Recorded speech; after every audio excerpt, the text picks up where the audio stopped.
انہیں صرف رمضان المبارک کے ایک مہینے میں تقوی حاصل ہو سکتا ہے، پرہیزگاری مل سکتی ہے۔ یہ شہر طاعات ہے، شہر عبادات ہے، شہر کا مطلب مہینہ ہے عربی میں۔ اور دیکھیں کتنی سہولیات تمہارے لیے رکھی گئی ہیں کہ شیطان کے وسوسوں سے محفوظ رکھا گیا، کہ تمہیں مہینہ بھر شیطان اور اس کی ذریت سے، اس کے حملوں سے بچا کر رب تبارک و تعالیٰ نے اس مہینے میں رکھا ہے۔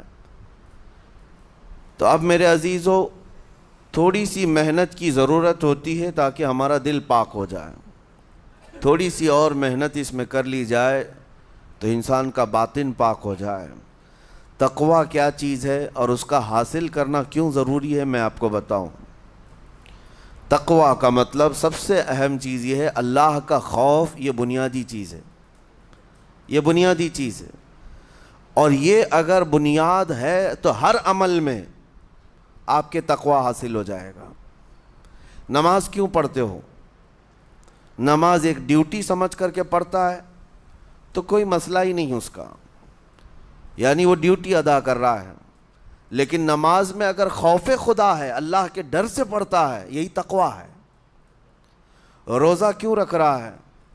سب محلے میں رکھ رہے تھے، ہم نے بھی رکھ لیا۔ روزہ اس لیے رکھ رہا ہوں کہ لوگ برا نہ سمجھیں، یا اسلام کا ایک حصہ ہے۔ اتنی ہی نیت تھی تو پھر اس نے روزے سے کچھ حاصل نہیں کیا، لیکن اسی روزے کو اللہ کے خوف سے رکھا، یہی تقوی ہے۔ تو خوف خدا، اللہ کا خوف آ جانا ہر عمل میں، یہی تقوی ہے۔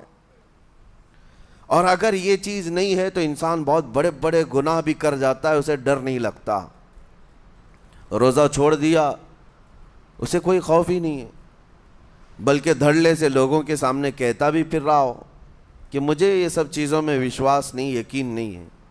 یہ باتیں اس زبان سے آتی ہیں جس کے ہاں اللہ کا خوف ہے ہی نہیں، اللہ کا ڈر نہیں۔ اسی لیے قرآن میں اللہ نے فرمایا لعلکم تتقون، تم پر روزے اللہ نے فرض کیے ہیں تاکہ تمہیں تقوی مل جائے، اللہ کا خوف۔ اور یہ کتنی اہم چیز ہے میں آپ کو بتاؤں، خوف خدا۔ خوف خدا کا مطلب کہ اللہ کا ڈر، اللہ کا خوف، یہ تمہاری پوری باڈی کو صحیح کرتا ہے، اندر سے بھی باہر سے بھی۔ خوف خدا، تم ہر قدم پر اگر یہ سوچتے ہو کہ میرا رب مجھے دیکھ رہا ہے، جیسے کہ آپ کو پتہ ہے حدیث پاک میں حضور صلی اللہ تعالیٰ علیہ وسلم سے پوچھا بھی گیا احسان کیا ہے، یعنی نیکی کس کو کہتے ہیں؟ حضور نے فرمایا تم نماز ایسی پڑھو یا عبادت ایسے کرو جیسے تم اللہ کو دیکھ رہے ہو۔ اور اگر یہ نہیں ہو سکتا تم سے تو اتنا احساس تو رہے کہ اللہ تمہیں دیکھ رہا ہے، تو ہر عمل میں تمہارے یہ سوچ آئے کہ مجھے میرا رب دیکھ رہا ہے، تمہارے قدم سنبھل جائیں گے۔ آج آپ مسجد میں بیٹھے ہیں، ادب سے بیٹھے ہیں، حالانکہ ایک آدھے گھنٹے کے بعد جسم کو پھیلنے کی حاجت ہونے لگتی ہے، تھوڑا پیر پھیلا لوں، پیٹھ کو ٹیک دے دوں، نہیں کرتے آپ، اس لیے کہ آپ کو احساس ہے کہ امام صاحب دیکھ رہے ہیں، مفتی صاحب دیکھ رہے ہیں، یا پھر مجمع میں لوگ دیکھ رہے ہیں۔ تو یہاں پر ہمارے دیکھنے کے احساس سے آپ کے پیر نہیں پھیلتے ہیں، آپ پھیل کے نہیں بیٹھتے۔ تو ہم میاں نہ سزا دینے والے نہ جزا دینے والے ہیں۔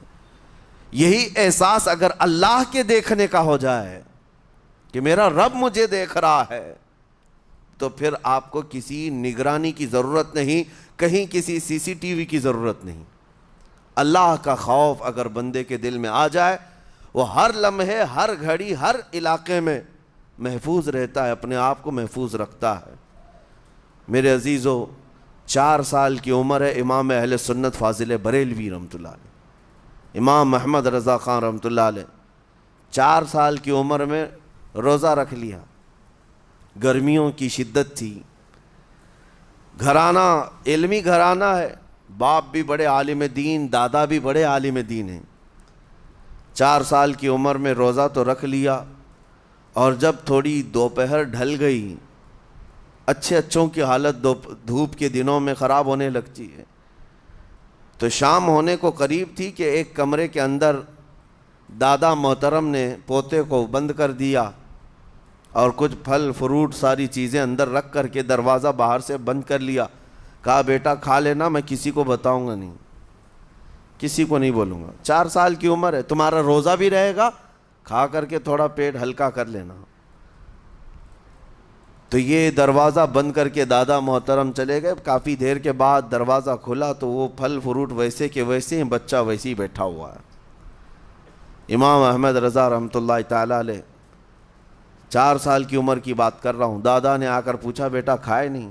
دروازہ بند کر لیا تھا. تو 4 سال کی عمر میں مولانا امام احمد رضا کہنے لگے کھا تو لیتا لیکن ہر گھڑی میرا مولا تو دیکھ رہا ہے، جس کے لیے روزہ رکھا وہ تو دیکھ رہا ہے. یہ ہے تقویٰ، یہ ہے خوف خدا، کہ اگر یہ کسی کے دل میں بیٹھ جائے، اسے لوگوں کو دکھانے کی یا لوگوں کے اسے دیکھنے کی کوئی ضرورت ہی نہیں. میرے عزیزو، تقویٰ حاصل کرنے کا یہ اتنا بہترین راستہ ہے، اتنا بہترین راستہ ہے. آپ روزہ ہیں، کس کو پتہ ہے؟ میں روزہ ہوں، کس کو پتہ ہے؟ یہ راز ہے میرے اور اللہ کے درمیان. آپ روزہ ہیں، یہ راز ہے آپ کے اور اللہ کے درمیان. بہت سارے موقع آپ کے پاس ہیں دن بھر میں، فجر سے لے کر عصر تک. کئی مرتبہ وضو میں جانا پڑتا ہے، باضابطہ آپ کلی کر رہے ہیں، آدھا نگل جاتے، کس کو خبر ہے؟ یا کہیں چھپ کر کے کوئی ہلکی سی چیز چبا لیتے، کس کو خبر ہے؟ اس لیے کہ یہ اندرونی معاملہ ہے، راز ہے. آپ کھا رہے ہیں پی رہے ہیں یا نہیں کھا رہے ہیں نہیں پی رہے ہیں، یہ کوئی دوسرا نہیں کہہ سکتا. آپ کے اور آپ کے اللہ کے درمیان یہ راز ہے.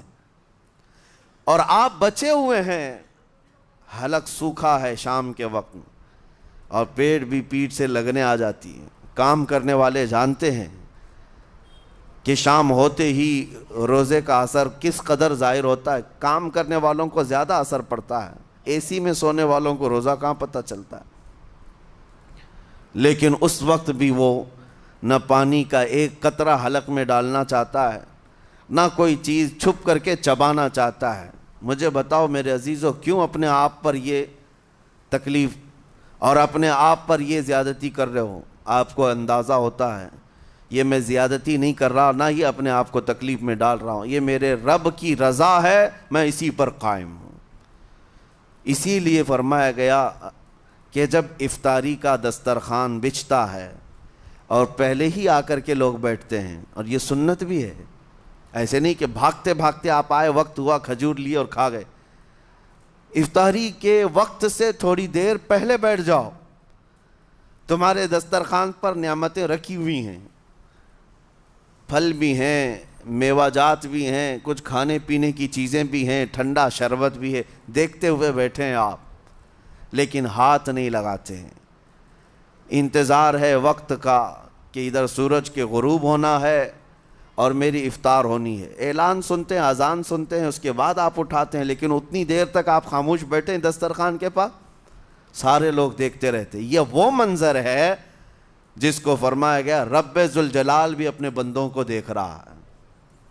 رب تبارک و تعالیٰ بھی دیکھ رہا ہے اپنے بندوں کو، اور سارے فرشتوں کو بلا کر میرا مولا اعلان فرماتا ہے یہ میرے بندے ہیں، دیکھو یہ شام کا وقت ہے، ان کے حلق سوکھ چکے ہیں، ان کے پیٹ میں بھوک کی شدت ہے اور ان کے سامنے اچھی نعمتیں پڑی ہوئی ہیں. اے فرشتوں دیکھو میرے ان بندوں میں سے کوئی بھی ان نعمتوں کو ہاتھ نہیں لگاتا، یہ صرف اور صرف میرے لیے بھوکے اور پیاسے ہیں. اور فرشتوں سے اللہ فرماتا ہے تم گواہ ہو جاؤ، ان کی حلق تر ہونے سے پہلے ان کے لیے میں نے جنت لکھ دیا.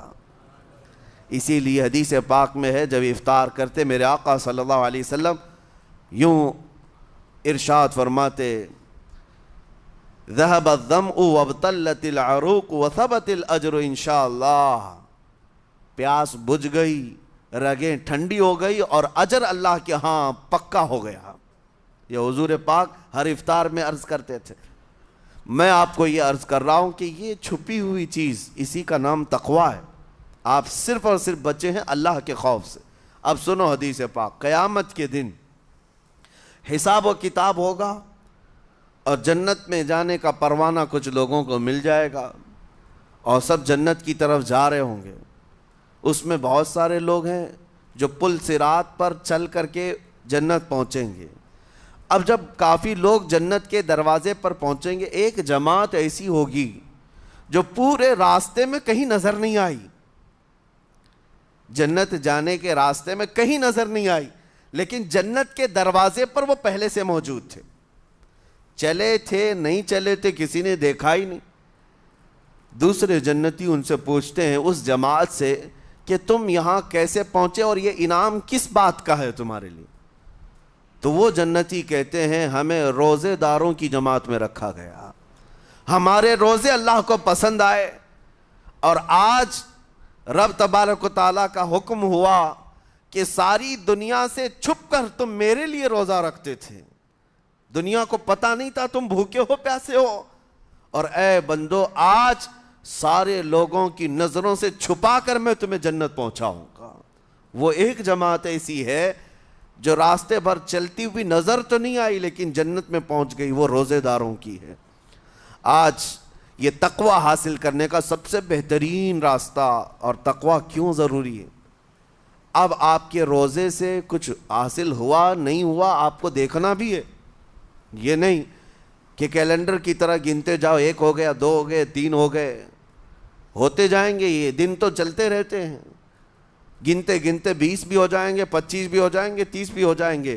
روزے گننے کا حکم نہیں، اپنے آپ کو سرچ کرو پھر تھوڑی سی ورزش کرنے کے بعد بندہ ویٹ تول کر کے دیکھتا ہے کم ہوا گھٹا ہے کہ بڑا، ہر دن دیکھتا رہتا ہے۔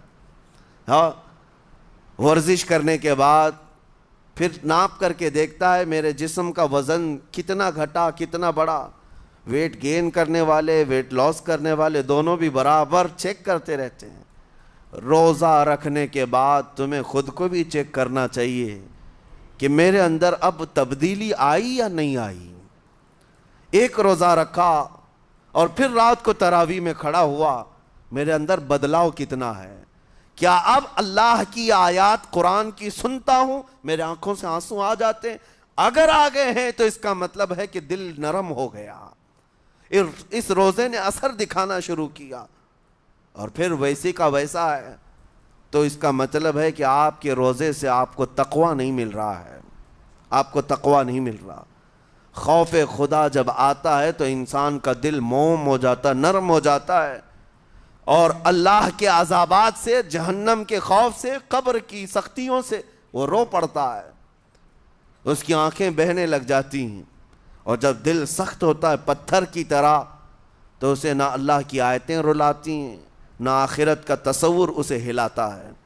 اسی لیے قیامت کے دن کے بارے میں آپ کو بتاؤں، نبی پاک صلی اللہ تعالیٰ علیہ وسلم کی امت کی طرف جہنم کی آگ شعلے لپکاتے ہوئے بڑھتی آ رہی ہوگی بہت تیزی سے، قریب ہے کہ وہ جہنم کی آگ سب کو اپنے لپیٹ میں لے لے۔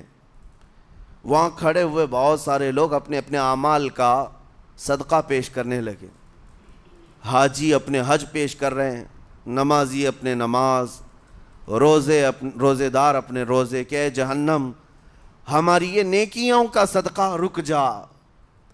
جہنم کی آگ بڑھتی چلی آئی، بڑھ رہی تھی۔ جبرائیل امین علیہ الصلاۃ والتسلیم حاضر ہوتے ہیں بارگاہ مصطفیٰ صلی اللہ علیہ وسلم میں، ایک پانی کا پیالہ انہوں نے پیش کیا اور کہا یا رسول اللہ صلی اللہ علیہ وسلم یہ پانی آپ اس آگ پر چھڑک دیں۔ نبی پاک صلی اللہ تعالیٰ علیہ وسلم نے وہ پانی اس آگ کی طرف پھینکا تو آگ دور چلی گئی، جو جہنم کی آگ اچانک بجھ گئی، کافی دور چلی گئی جو امت کی طرف لپک رہی تھی۔ رسول رحمت صلی اللہ تعالیٰ علیہ وسلم نے پوچھا جبرائیل سے یہ اتنا اثردار پانی ہے کون سا؟ یہ جبرائیل امین عرض کرتے ہیں یا رسول اللہ یہ آپ کے ان امتیوں کے آنسوؤں کا پانی ہے جو رات کھڑے ہو کر اپنے رب کے خوف سے رویا کرتے تھے، وہ اللہ کے خوف سے تھر تھراتے تھے، ڈر کر کے ان کے آنکھوں سے جو آنسو آتے۔ جبرائیل امین کہتے ہیں میں نے وہ آنسو جمع کر رکھے تھے اور وہ آج میں نے آپ کے سامنے پیش کیا۔ ایک آنسو کا قطرہ جہنم کی آگ بجھانے کے لیے کافی ہے۔ موتی سمجھ کے شان کریمی نے چن لیے قطرے جو گرے تھے عرق انفعال کے۔ عزیزان گرامی وقار، یہی وہ تقوی ہے، یہی وہ خوف خدا ہے جس کے متعلق اللہ قرآن میں فرماتا ہے لعلکم تتقون، تاکہ تمہیں تقوی مل جائے، اسی لیے روزے رکھے گئے ہیں، روزے فرض کیے گئے ہیں۔ تمہارا دل اگر سخت کا سخت ہی رہ گیا تو روزے اثر نہیں کر رہے ہیں، روزے اثر نہیں کر رہے۔ اور ظاہر سی بات ہے کاموں میں برکت نیت سے ہوتی ہے، کسی بھی عمل میں برکت اچھی نیت سے ہوتی ہے۔ اگر کوئی روزہ اس لیے رکھ رہا ہے، جیسے بہت سارے فائدے گنائے جاتے ہیں نا، روزہ رکھنے سے کینسر نہیں ہوتا، روزہ رکھنے سے جسم کے فاسد مادے ختم ہو جاتے ہیں، نکل جاتے ہیں، ڈاکٹرز بھی مشورہ دیتے ہیں مہینے میں ایک مرتبہ، ہفتے میں ایک مرتبہ باڈی کو فری چھوڑنا چاہیے۔ تو یہ تو جسمانی فائدے تو رکھے گئے ہیں، لیکن اگر تم روزہ اس نیت سے رکھ رہے ہو کہ میری باڈی صحیح ہوتی رہے، تو گویا کہ تم تو اپنی دنیاوی غرض سے روزہ رکھ رہے تھے۔ یہ فائدے تو ملنا ہی ملنا ہے، یہ فائدے یوں بھی ملیں گے اللہ تعالیٰ کی طرف سے آپ کو، لیکن نیت وہ نہیں۔ روزہ رکھنے کی نیت یہ ہو کہ میرا رب مجھ سے راضی ہو جائے اور مجھے رب تبارک و تعالیٰ کا خوف اور تقوی حاصل ہو جائے۔ نیت میں برکت ہے، اور جن کاموں کو آپ اچھی نیت سے کریں گے اسی طرح ان کاموں میں اثر بھی پیدا ہوگا۔ روزہ رکھنے سے پہلے آج نیت یہی کریں کہ مولا تعالیٰ یہ روزہ میرے تمام برے اعمال کے لیے کفارہ ہو جائے، یہ ڈھال بن جائے۔ جانتے ہیں آپ اپنے نفس امارہ کو روکنے کا سب سے بہترین آلہ بھوک ہے، بھوک۔ جتنا آدمی بھوک کے ذریعے سے اپنے نفس کو مار سکتا ہے دوسری کوئی چیز نہیں ہے۔ آپ دیکھیں اس رمضان المبارک میں بہت ساری حلال چیزیں آپ کو حرام کر دی گئی ہیں، یعنی سحری سے لے کر افطاری تک۔ میں یہ نہیں کہہ رہا کہ شراب پینا حرام ہے، نشہ کرنا حرام ہے، وہ تو پوری زندگی بھر حرام ہے، لیکن آپ کو چاول روٹی تو حلال ہے نا، سبزے سیب پھل فروٹ تو حلال ہے، لیکن یہ حلال چیزیں بھی اللہ نے آپ پر حرام رکھی ہیں، روزے کے عالم میں نہیں کھا سکتے۔ سحری سے لے کر افطار تک یہ حلال لقمے، پانی تو حلال ہے، پاک ہے، لیکن آپ کے لیے روزے کے عالم میں حرام ہے۔ اسی طرح شادی شدہ مرد اپنی عورت کے ساتھ زندگی بھر کبھی بھی جمع کر سکتا ہے، رات میں سو سکتا ہے، لیکن حالت روزہ میں وہ حلال کام بھی حرام ہے، حلال کام بھی حرام ہے۔ اپنی عورت سے جمع کرنا حالت روزہ میں کیوں روکا گیا؟ کھانا پینا بھی حلال تھا، عورتوں کے ساتھ شباشی بھی حلال تھی، لیکن روزے کے عالم میں ان حلال چیزوں کو روکا گیا۔ تو آپ سوچ سکتے ہیں اس چیز کو، سوچ سکتے وجہ یہ ہے کہ حلال چیزوں سے آپ کو روک کر بڑے حرام چیزوں سے بچانا مقصود ہے۔ آج اگر اپنے آپ میں اتنا کنٹرول کر لے جاؤ کہ چند حلال چیزوں سے دن بھر بچ سکتے ہو، انشاءاللہ رمضان کے بعد بڑی حرام چیزوں سے بھی اللہ آپ کو محفوظ رکھے گا۔ میرے عزیزو، برا ہے ان لوگوں کا جن کو میرے آقا صلی اللہ تعالیٰ علیہ وسلم نے دعائے ہلاکت فرمائی۔ اس سے بدنصیب کوئی ہو سکتا ہے جن کے لیے رسول رحمت صلی اللہ تعالیٰ علیہ وسلم کی دعائے ہلاکت ہوئی ہو؟ حضور صلی اللہ تعالیٰ علیہ وسلم ایک دن مسجد نبوی شریف میں تشریف لے جا رہے تھے، منبر پر آپ نے قدم رکھا، آمین کہا، پھر دوسرے زینے پر قدم رکھا، آمین کہا، تیسرے زینے پر قدم رکھا، آمین کہا۔ خطبہ مکمل کیا، صحابہ نے پوچھا یا رسول اللہ صلی اللہ علیہ وسلم ہر زینے پر آپ قدم رکھتے ہوئے آمین کس لیے کہہ رہے تھے؟ سنو، رسول پاک صلی اللہ علیہ وسلم ارشاد فرماتے ہیں کہ میں جب پہلے زینے پر قدم رکھا تو سید الملائکہ جبرائیل امین آئے اور دعا کرنے لگے۔ کیا دعا کیا؟ یوں کہا، یا رسول اللہ صلی اللہ علیہ وسلم وہ شخص ہلاک و برباد ہو جائے جو آپ کا نام سنے اور پھر اس کے بعد درود نہ بھیجے۔ حضور فرماتے میں نے آمین کہا۔ حضور کا نام سنتے ہی آپ کی زبانوں پر درود آ جانا چاہیے۔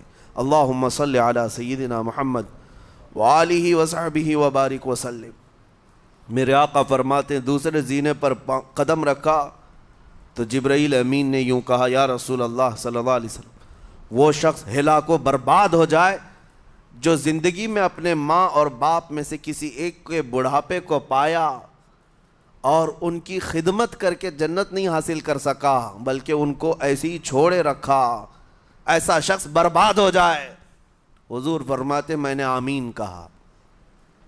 پھر جبرائیل امین نے کہا تیسرے زینے پر قدم رکھتے ہی میرے آقا فرماتے ہیں جبرائیل نے یوں دعا کی کہ اے اللہ کے رسول وہ شخص ہلاک و برباد ہو جائے جو رمضان کا مہینہ پایا لیکن اس کا ادب نہیں کر سکا، اس کا احترام نہیں کر سکا۔ حضور فرماتے ہیں میں نے اس پر بھی آمین کہا۔ جس کی ہلاکت کے لیے جبرائیل امین دعا کر رہے ہوں اور اس دعا پر سید الانبیاء آمین کہہ رہے ہوں، ایسے شخص کی بربادی کا کیا انجام ہو سکتا ہے؟ وہ کتنا بد نصیب ہوگا۔ اسی لیے میرے عزیزوں مسلمانوں میں یہ رواج ہی نہیں ہونا چاہیے کہ اٹھ کر کے پوچھتے رہیں روزہ ہے کہ نہیں ہے، روزہ ہے کہ نہیں ہے۔ مسلمان ہے تو روزہ ہے، اور یہ کوئی آپشنلی عبادت نہیں ہے کہ 4 رکھ لیا 2 نہیں رکھا، آپشنلی نہیں، یہ فرض عین ہے۔ ایک روزے کو چھوڑنے کا گناہ فرمایا گیا 600 سال تک اسے دوزخ میں رکھا جائے گا، 600 سال تک۔ یہ معمولی چیز نہیں ہے، اور جن کے پچھلے روزے قضا ہو چکے ہیں معاف نہیں ہوں گے، تھپڑ مار لیں گال پہ توبہ توبہ کر لیں معاف نہیں ہوں گے۔ توبہ تو کرنے کے ساتھ ساتھ قضا بھی کرنا ہوگا، جب موقع ملے سال بھر میں اپنے چھوٹے ہوئے روزوں کو واپس کرنا ہے۔ اس کی اہمیت میں آپ کو بتا دوں، ایک روزہ اگر جان بوجھ کر کے کسی نے توڑا یا چھوڑا تو جانتے ہیں اس کا کفارہ کیا ہے؟ اس کا کفارہ یہ ہے کہ اس کے بدلے میں دوسرے دنوں میں 60 روزے کنٹینیو رکھے۔ رمضان کا ایک روزہ پورا کرنے کے لیے 60 روزے رکھنے پڑ جائیں گے۔ ہاں اگر کسی عذر کی وجہ سے، کسی تکلیف کی وجہ سے چھوڑا تھا، بیمار تھا یا سفر میں تھا یا تکلیف کی شدت تھی، اس وجہ سے روزہ چھوڑا تھا، تو اس کے بدلے میں ایک روزے کی قضا ایک ہی روزہ ہوگی۔ لیکن بغیر کسی عذر کے، شہوت کی وجہ سے، نفس پرستی کی وجہ سے توڑا تھا یا چھوڑا تھا تو پھر 60 روزے رکھنے پڑ جائیں گے۔ اس سے اندازہ ہوتا ہے کہ ایک روزے کی اہمیت کیا ہے رمضان کے۔ اسی لیے میرے عزیزو یہ روزے آسان ہیں، روزے آسان ہیں، اس کو رکھ لو، اس کی جزا بہت بڑی ہے، اس کی جزا بہت بڑی۔ ویسے بھی آپ دوسرے دنوں میں لیٹ ناشتہ کرنے کے بھی عادی ہیں۔ ممبئی والوں کا تو حال یہ ہی ہے، 12 بجے کے بعد 1 بجے 2 بجے تو ان کے ناشتے ہوتے ہیں، دوپہر کا کھانا تو شام 5 بجے ہو رہا ہوتا ہے۔ بس وہ ناشتہ سکپ کرنا ہے، دوپہر کے کھانے جو آپ کے ہوتے ہیں اس سے اور تھوڑا ایکسٹینڈ کر لیں تو افطاری کا وقت آ جاتا ہے۔ کوئی بہت بڑی دقت کی بات نہیں، کوئی بہت بڑے بوجھ کی بات نہیں، آسان ہے۔ آج الحمدللہ ہمارے 5 سال 6 سال کے بچے روزہ رکھ لیتے ہیں، تو بڑوں کو تو اللہ نے جو طاقت عطا کی ہے، روزہ ہرگز ترک مت کرو۔ لیکن ساتھ میں آج یہ میسیج ضرور دوں گا، نیت یہ کرو کہ مجھے تقوی مل جائے، مجھے پرہیزگاری مل جائے، اور یہ آپ کو خود چیک کرنا ہوگا۔ روزانہ رات کو نماز میں کھڑے ہو جاؤ تراویح کے، دیکھو کہ کتنی تبدیلی آ رہی ہے۔ آج میں نے روزہ افطار کیا، میرے اندر بدلاؤ آیا کہ نہیں آیا؟ اور اگر نہیں آ رہا ہے، کوئی تبدیلی نہیں آ رہی ہے، تو اس کا مطلب ہے آپ تقوی نہیں حاصل کر رہے، آپ تو روز مرہ کی روٹین پر چل رہے ہو۔ روٹین پر چلنے کا مطلب یہ روزہ نہیں ہے۔ روزہ تقوی دے کر جاتا ہے بندے کو، روزہ خوف خدا دے کر جاتا ہے بندے کو۔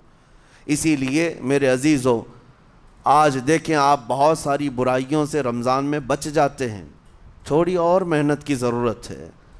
ہم نے دیکھا ہے بہت سارے گھروں میں، باقی عیاش گھروں کی مجھے کوئی وہ نہیں ہے، ان سے کوئی لینا دینا نہیں، لیکن نارمل مسلمانوں کے گھروں میں بھی ہوتا یہ ہے، عورتیں بچوں کو تلقین کرنا شروع کر دیتی ہیں، گانے بند کرو، ٹی وی بند رکھو، بہت ساری چیزیں بند رکھو کہ رمضان آیا ہوا ہے۔ اور رمضان میں اگر ٹی وی لگا بھی لیا تو کچھ اسلامک چیزیں دیکھنے لگ گئے، ماحول تم نے خود ہی بدلا ہے اپنے گھر میں، کچھ چیزوں کو آپ نے بدلا ہے اور کچھ چیزوں کا ادب آپ نے کرنا شروع کیا ہے، اسی کو اور تھوڑی سی محنت کے ساتھ بڑھا لیا جائے، قسم رب ذوالجلال کی ہر برائی رمضان میں ہی آپ سے ختم ہو جائے گی۔ جس کی کوئی چیز چھوڑنے پر نہیں چھوٹتی ہے وہ رمضان میں کر کے دیکھ لے، اللہ کی بارگاہ میں یاد کرے کہ مولا دن بھر میں تیری رضا کے لیے بچ رہا ہوں، مجھے میری باقی زندگی میں ان گناہوں سے بچا لے۔ وہ رحمان ہے، جب وہ تمہیں اس کے بدلے میں جنت دیتا ہے تو یہاں برائیاں کیوں نہیں چھڑواتا؟ یقیناً وہ برائیوں کو تم سے دور کرے گا۔ قرآن کا فرمان عالی شان لعلکم تتقون، اسی پر میں نے آپ کے سامنے بات رکھی ہے۔ روزے اس لیے فرض کیے گئے ہیں تاکہ تمہیں تقوی مل جائے، پرہیزگاری مل جائے۔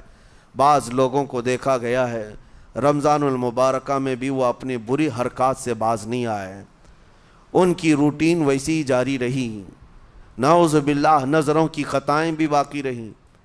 اور سب سے بری چیز یہ ہے کہ رمضان میں شیطان کی نیابت اگر کوئی کر رہا ہوتا ہے تو تمہارا یہ موبائل فون ہے۔ اکثر لوگ یہ سمجھتے ہیں کہ اس موبائل فون کو ہم استعمال کرتے ہیں تاکہ ٹائم پاس ہو جائے، روزہ کا وقت قریب آ جائے۔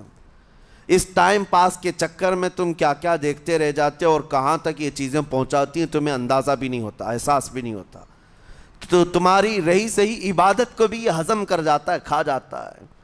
اس کے استعمال پر اگر کنٹرول ہے تو خوب استعمال کرو، لیکن کنٹرول نہیں ہے تو اے نوجوانوں اس کا بھی روزہ رکھو، اس انٹرنیٹ کی بلاؤں سے محفوظ ہو جاؤ۔ اس لیے کہ بہتوں کو میں نے دیکھا ہے ان کے دن بھر اور رات بھر رمضان میں سوشل نیٹ ورکس پر مصروفیت ویسی کی ویسی ہے جیسے دوسرے دنوں میں تھی، وہ رات بھر چیٹنگ میں بھی مصروف ہیں، ایک دوسرے کو ادھر ادھر بھیجنے میں بھی مصروف ہیں، ساری چیزیں جوں کی توں چل رہی ہیں، تو تمہارے موبائل نے تمہیں تقوی سے بہت دور رکھا ہے، تمہیں رب تعالیٰ کے قریب ہونے نہیں دیتا۔ اپنے آپ کو بدل لو۔